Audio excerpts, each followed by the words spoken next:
we need to think of a new advert for freebets.com.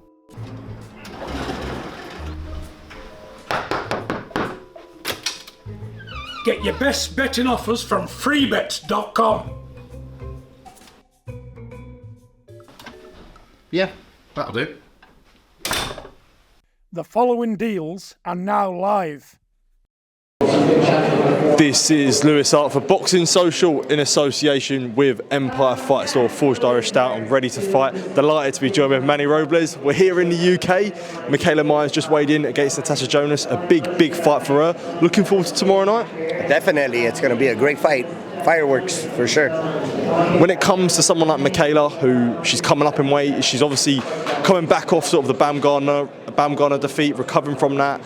How have you sort of thought about her progression since the Baumgartner fight to get to the point now where she's back fighting for a world title again? She's doing great. I think you learn more from your defeats than you do from your wins, and that's made her a better fighter. So she's definitely ready for the task at hand. When it comes up to the jump up to welterweight for herself as well, it's obviously a big jump. Do you feel that we'll see a better version of her coming up in weight, I suppose? I believe so. You know, she's fitting into the weight quite well. As you can see, you know, at the weigh-in, she looks like the bigger, taller fighter of the two. But she's got to prove that tomorrow night. She's got to prove to be the better, stronger fighter tomorrow night for sure. When it comes to fighters who, in a lot of times, their hardest battles are sort of trying to make the scales, and I'm sure Mikaela would sometimes say that she's been a little bit guilty of that. When you have a fighter who hasn't got to cut so much weight, how much more of a benefit do you feel like that is for them? Oh, it definitely benefits you. You know, you don't have to worry so much about the weight. Now it's recovery. It's recovery time now. So we'll just have to wait and see how she's able to recover, both fighters, how they're both able to recover for tomorrow night, and see, you know, watch them perform and see how good they perform. And I suppose recently Mikaela's made it a little bit of a habit to be fighting in the UK. We were sort of chatting off camera, you said no one does it better, but been nice to sort of be over to the UK to keep having Mikaela fight there? It's her second home. It's her second home now. She feels very comfortable fighting out here and in front of the UK crowd, and they received her quite well, and she's made a lot of fans, as you can tell.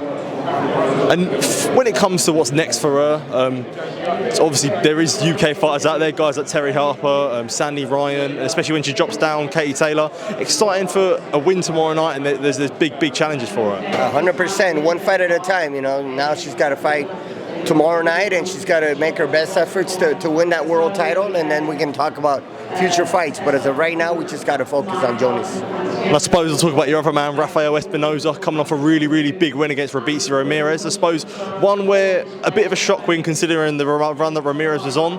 How much do you feel like he is now in control of his career, where he can be in big fights now, especially at the weight that he's at? Oh, definitely. You know, just enjoying the moment for Rafa, of course. You know, he's back home in Mexico, recovering from his injury, taking it one day at a time, and we'll see what the promoters have planned for him.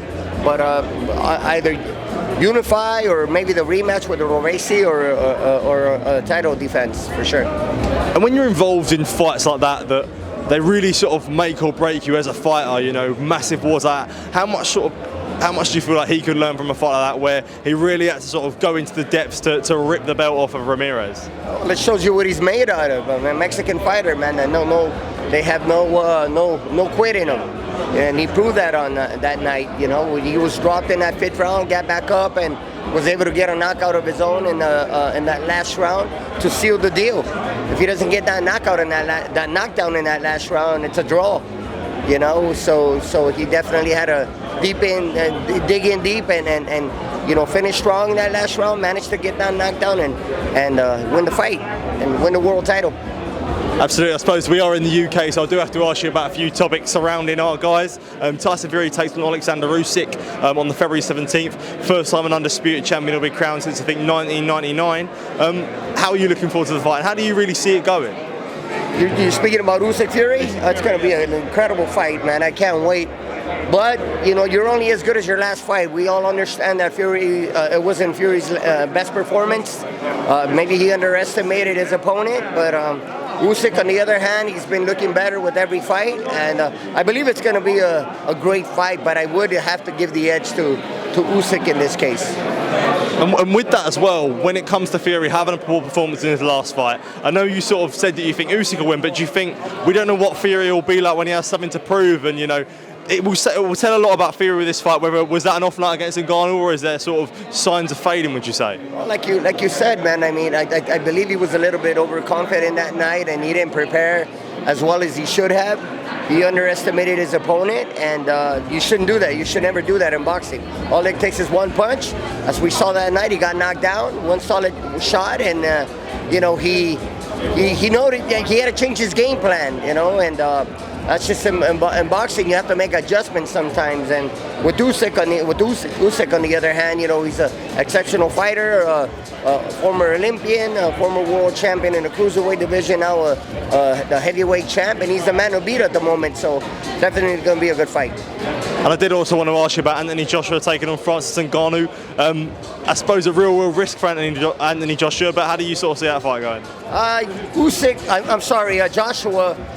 Obviously, after watching the Ngannou fight with Fury, now he knows what to work on. He knows what to look out for. He's gonna come out and box. He's a smart man. You know, he's very intelligent inside that ring. And you know, I was just thinking about that earlier today. I think you're gonna see the same performance, or similar to the same performance he had with Andy Ruiz the second time around. You know what I mean? With just a stick and move, and not sit in front of the guy and go toe to toe, and just be, you know, just box. Stick to boxing. Absolutely, Manny. Just want to say thank you for taking time to speak to me. Really, really appreciate coming up to you. And all the best for tomorrow night, mate. Top man. Thank you.